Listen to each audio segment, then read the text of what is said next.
Hello, people of crypto. This is Crypto GiBBY here, coming to you again with another video about the crypto market, crypto updates, Bitcoin halving updates, and a little bit of crypto and NFT news. So today we're going to start off talking about the crypto market. Look at the prices today. This is my first time looking at the prices. Bitcoin is up 1.7%. Ethereum is up about 1.4%. BNB 2, XRP 0.8, ADA 2.3. Okay. Not bad. We're doing a little bit of gains today. Solana is up by 5.1. Okay. Market's kind of green today. You have more of the stable coins that's in the red because people are selling out their stable coins to get into crypto. So normally when you have a sell, you have selling pressure, it moves the price down. I'll do a couple other things here. Any significant movers? Monero is down 4.3. Internet computers 6.6. Maker 5.6. Okay, not too shabby. That's that render. I think that's render token, 7.6. I think render is a AI token. Well, the market is not doing too bad today. Like the global market cap is up by 1.6%. That's up here at the very top up here. So what's that? 1 trillion? No. Yeah, 1,104 billion. 512,682,040. Well, not too shabby. All right, let's go over to the Bitcoin halving information. We are now 35,342 blocks away. That's 245 days, a little more, away from the halving update. Should be in April 2024. So people, go ahead and get ready. Because sometime afterwards, you're normally more than likely is going to see a huge Bitcoin pump sometime afterwards. That's what's usually happening after we having updates. Guys, I'm going to go ahead and ask you, if you are still watching the video, go ahead and like the video, subscribe, follow, whichever platform you're on. I would really appreciate it if you do that. It will help out the channel a lot, help me grow this channel a lot more than I have right now. I got some huge plans I want to do, but it will take a following for me to get those things implemented into my plans. All right. So let's look at a little news today. Today, when we're talking about crypto per se, but more NFTs, non-fungible tokens. This was some news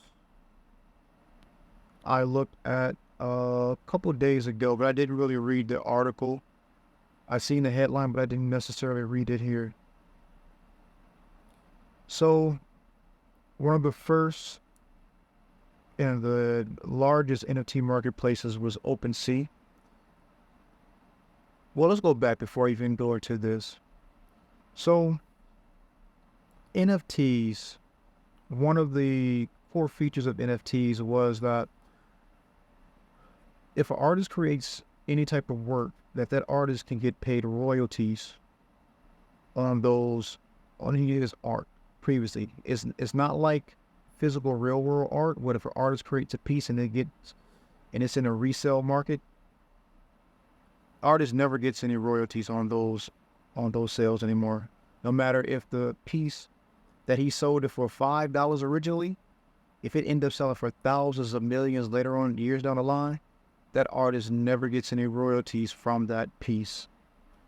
NFTs was a step in the right direction for artists to get paid for their work, even years down the line.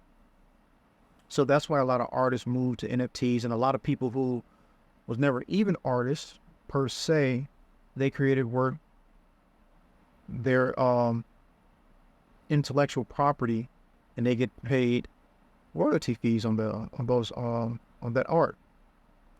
However, OpenSea decided to end their mandatory royalty fees on their marketplace. They say it was due to more of trying to stay afloat in the NFT market, because a lot of other marketplaces popped up recently and they have now implemented lower fees at OpenSea, and some have even implemented no fees. Let's see. Let me see if I can find it. It says right here. Let's go down to it. I'm always referring back to my notes and things and looking at the screen. Look at my phone and my computer screen at the same time. This is not what I'm looking for. I think is right. Here it is, right there. All right. OpenSea says this decision comes in response to a declining NFT marketplace and the race among marketplaces to lower fees to attract sellers. OpenSea will cease enforcing royalty fees on all new NFTs starting August 31st, and the fees will become optional on all sales by March 2024. Another part here that I highlighted here. Let me go down here so I can find it so you guys can look at it. OpenSea's move is not isolated. Another platform, Blur, has already overtaken OpenSea by enforcing only a 0.5% fee on most collections, compared to the typical 5 to 10% set by creators. This reflects a broader trend in the NFT marketplace where platforms are reducing fees to remain competitive. Now, this was a couple questions I had, a couple things and thoughts I had.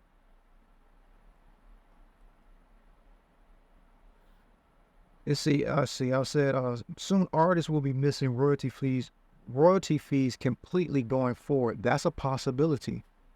That's a huge possibility.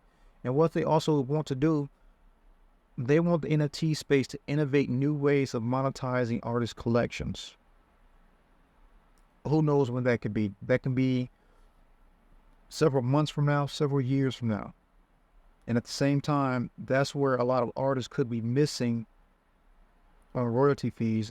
And some part here, it said that a lot of these artists, for their business model, they create a business model around these fees, around this collection of these fees.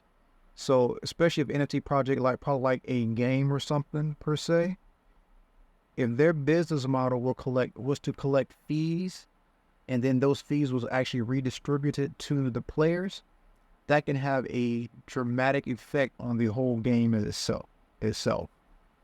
It can take a huge shift. Now, a well-known personality, Mark Cuban, he chimed in on this matter.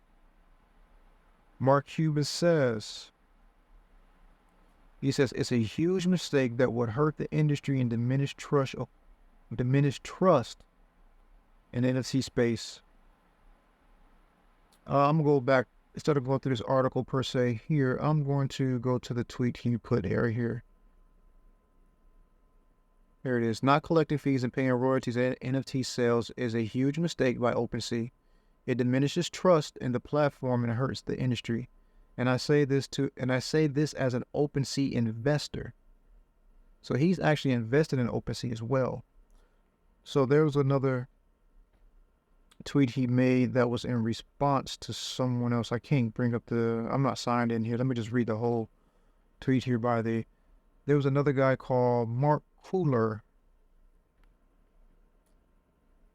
I can't bring it up as of right now, but I'm just read his tweet. Anyone in the NFT space that is shocked by this obviously has had their head in the sand for the last year.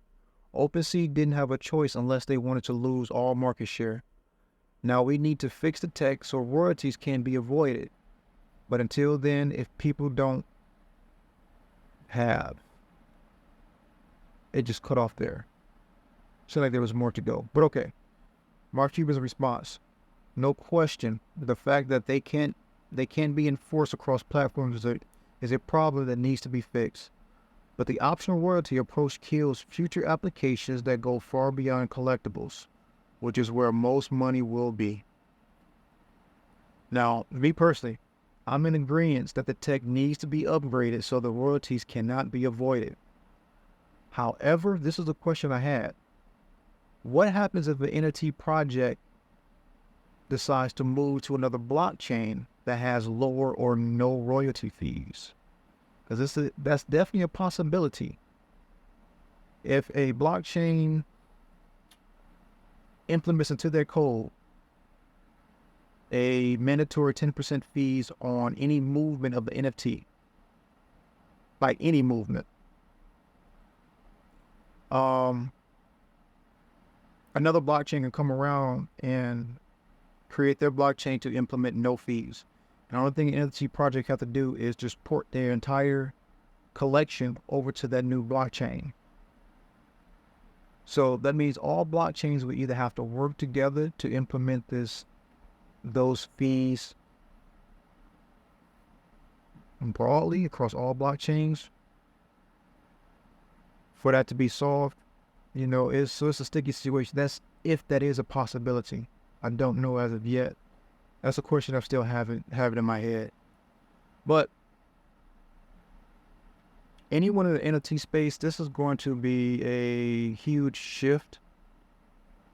Because like I said, if everybody's battling to undercut each platform, lowering fees and just lowering fees, eventually everybody's going to have minimal fees on their platforms to no fees, and that's only going to hurt the artists. Like previously said, there's games and projects that relies on those fees to stay operational. But this is something to keep an eye on. Probably doing more updates later on to see where this space goes, what happens with this. But this is part of the crypto space. It is ever evolving. Changes are made, new problems pop up, and solutions are created. Sometimes it takes days, months, and sometimes it can take years. But if you're in it for the long haul, it's only going to benefit you. But if you're in it to jump in and jump out into crypto market, you can really be affected short term. But staying in long term, it can really be beneficial. Well, guys, I think that's probably going to be it for today's video. Like I said, this is Crypto GiBBY. I do appreciate you if you hung around for the entire video. You can find me on social platforms, on YouTube. Please like and subscribe to the channel. Facebook, under Crypto GiBBY as well. This Facebook page. On TikTok and Instagram.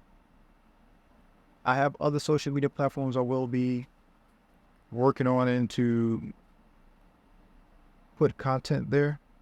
But if you check the video description or the comment section of the video that you're watching, whatever platform you're looking on, you'll probably see links to my other social platforms. If you can, go ahead and follow on those channels. Oh, just a quick reminder before I do get out of here. If you are looking to get into crypto and you have any old computers, you can use Unminable. This site, they have software you can download on your older computers where you can mine crypto. Any of these crypto here can be mined on any computer, even Bitcoin. And you can be paid out on that same token, or you can, on the time of payout, you can go ahead and swap into another token. You'll have a link, there's a referral link in the video description or comment section that will help out my channel. I really appreciate it if you use that link. And also, there's a link to buy a Ledger hardware wallet as well. I'll be going over more about the Ledger wallet later on once I receive mine. But that's it. Like I said, this is Crypto GiBBY. Follow me on all social platforms, and I will catch you in the next video. All right, peace.